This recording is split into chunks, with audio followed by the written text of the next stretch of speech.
What do you imagine the condition is for these kids? They might have had some snacks. They thought they were going in for a few hours. Clearly they had water because they're alive, but what do you imagine their condition is after 10 days? Michael, that's a great question. It's one that everybody is asking. And a good rule of thumb we tend to talk about is that you can go about 3 days without water, 3 weeks without food, 3 minutes without breathing.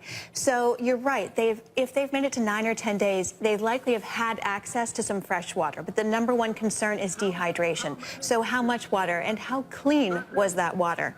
You're also going to be worried about malnourishment and what are their electrolyte levels. They could be dangerously off. And so that's going to be a big concern for these boys. Well, talking about sending doctors and provisions in to treat them in situ and make them well enough before they take them out.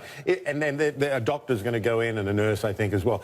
If you were the doctor going in, what would you be taking with you and what would be your first treatment? Yeah, absolutely. So these are now, they're undertaking a medical rescue now. Before it was search, now it is medical rescue. We really have protocols in place for that. So when those doctors and nurses get there, they're going to do 3 things. First is scene assessment. They need to make sure how safe it is because the last thing they want is to need to be rescued too. Then they're going to start doing triage and stabilization. And they're going to find the people who are the sickest that need the most immediate attention. The rest are delayed or more minor. They're going to be looking at their vital signs, their circulation, seeing how dehydrated they are.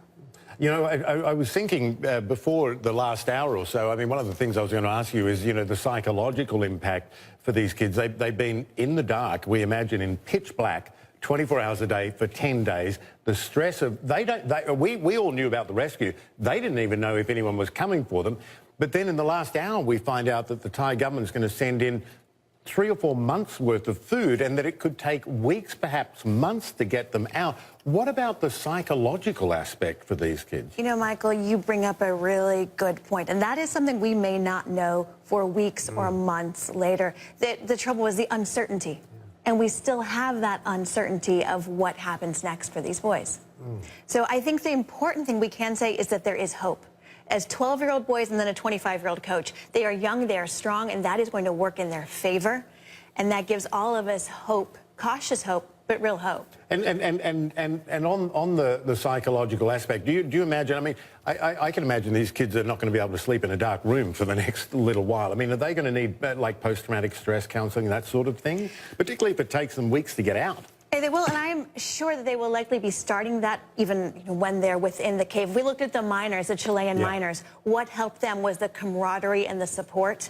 And how can they really make sure they're keeping that maintained amongst these 12-year-olds? They had each other at least. Dr. Daria Long Gillespie, thank you so much. Thank Appreciate you so you coming much. in.